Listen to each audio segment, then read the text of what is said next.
Thank you to Hilary for inviting me up to Rocky from Adelaide. It's only the second time I've been able to come up here. It's nice to come up and check out the mothership, see what's going on. And thank you all for coming. So I'm Kirrilly Thompson. I work for the Appleton Institute, which is Central Queensland University's Adelaide campus. We opened in about 2012, and we love being CQU in Adelaide. Puzzles everyone that we come across, and I go to meetings and people find out where I'm from and they say, gee, it must have taken you a while to get here. So about 10 minutes on my jet from Queensland. I'm an anthropologist by training. I'm a cultural anthropologist. I'm not bones, I don't deal with dead people. I like to talk to the living and ask them about their perspective of the world. So whereas my colleagues have ideas about what is truth, what is knowledge, what people should know, what the facts are, I'm more interested in asking people what they think the facts are and what the truth of the world is for them. I work with people who do a lot of sleep research and fatigue research and risk research. So they deal a lot with metrics and numbers, and I accompany them and talk to people so that we can really understand what people's view of the world is and understand how they deal with things in their lives. And in particular, we look at how people deal with risk. And risk is really relevant to cyclones and other natural disasters, because there's everyday risks, there's extraordinary risks, but they all require that people can deal with change and that people can cope. And as Brendan said, resilience it's a concept that's heavily debated amongst academics, but it's not rocket science, and really it's about the ability to cope with something, to get through. And those things can be at a small scale or a large scale. So, my colleagues and I when we do fatigue research, we talk about fatigue-tolerant systems. We don't talk about fatigue proofing. As we've already heard, we can't proof Queensland from cyclones, but we can build tolerant systems that are resilient to cyclones and that can cope with cyclones. So, the kind of research that I've been doing in Adelaide, down south, is mostly about bushfires. Thankfully we have scary snakes, but we don't have scary cyclones. And I've done a lot of research with the community in South Australia about how they prepare for bushfires, how they understand bushfire risk, and what strategies they take to protect themselves. My current projects, I work on two projects, one funded by the Australian Research Council, one funded by the Bushfire Natural Hazards CRC, and they're both looking at human-animal relations. And so my research is really about how do we encourage people to be better prepared for disasters by motivating them to save the lives of their pets. And this is quite a specific niche area, but pets are symbolic of motivating people through their social connectedness, their desire to save something that they love, something that they care for, another living being. So you can see that all of my research is really about these touchy-feely human dimensions at the heart of any socio-technical system. And I thought I would talk to you today about two different projects that have been undertaken by myself and colleagues at the Appleton Institute to give you a feel for what kind of methods we use. I'm really excited to hear that in Grantham, I think you really led nicely into my presentation. Thank you. In Grantham, you have community-led recovery, and I'd like to know more about what methods you used to drive that process. But I'll tell you about two methods that we've used in Adelaide. The first one is my research on bushfires, and in 2014, last year, clearly, in January last year, there were three significant fire events in South Australia. There was the Rockley fires, Eden Valley, and Bangor. Rockley was about the third fire that community had experienced in a year. So there we were interested in looking at the impact of multiple disasters on people's preparedness. Eden Valley was a very quick onset fire, so we were interested in how natural disasters can take people by surprise and if their behaviour differs by that quick onset. And Bangor was a fire that burnt for about 30 days and it ended in flood. It was a very serious, long campaign in South Australia.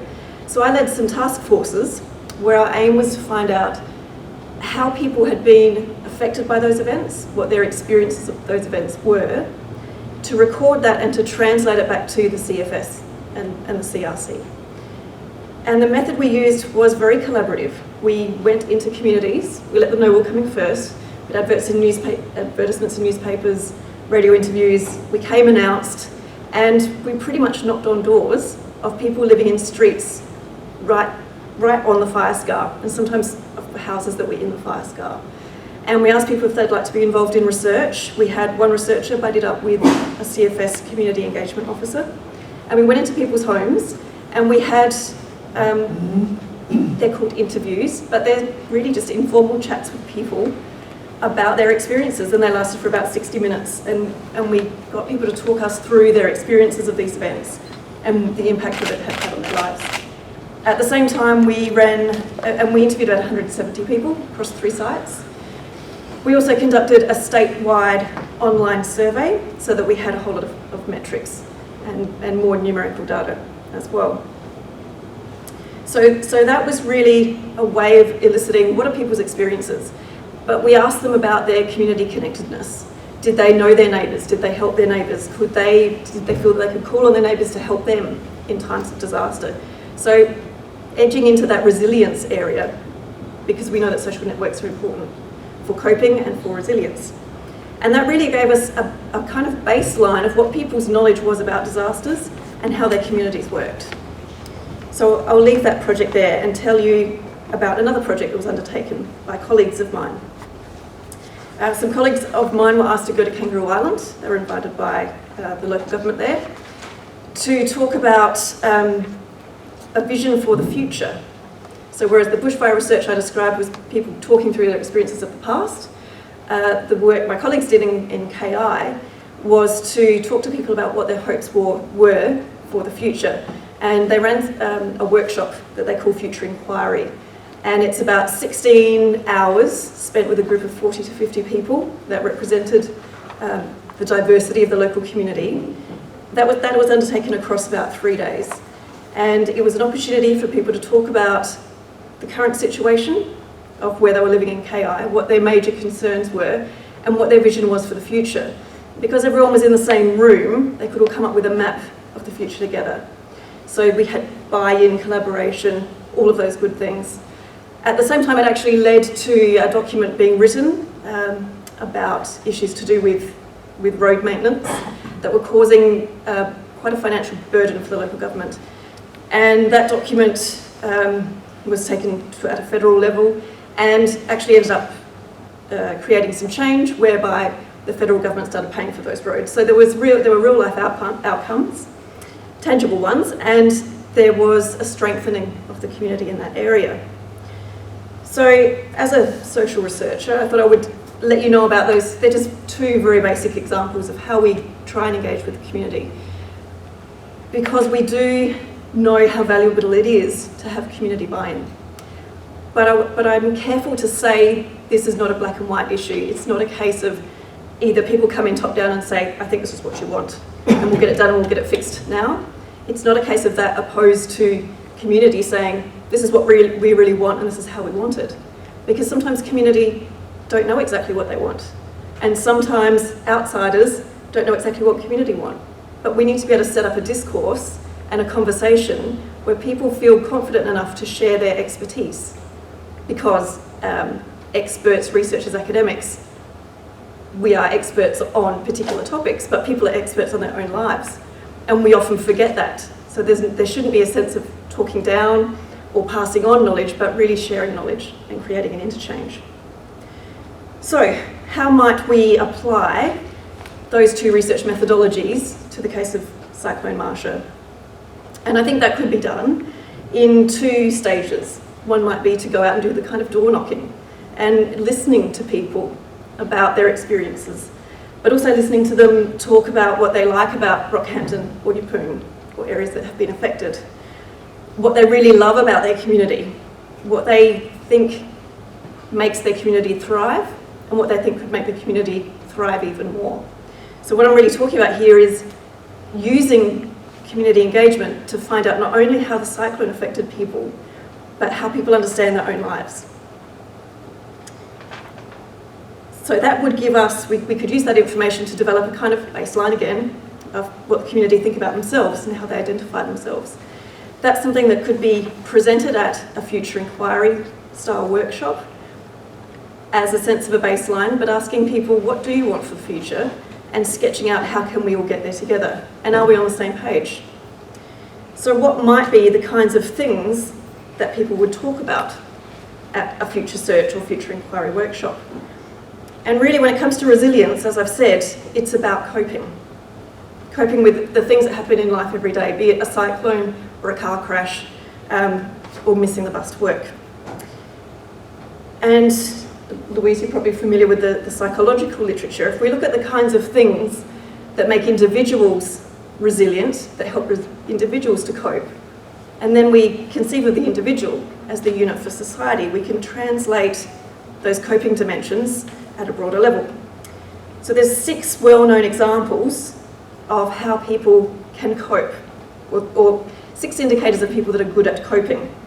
These are people that have supportive people around them. So they're at the centre of a community. And that's at the individual level. But if we think about that at a group level, how can people support others? So instead of thinking how the group that you find yourself in, how might you be able to support other people in the community going through a similar experience that you went through, but experiencing it in a very different way?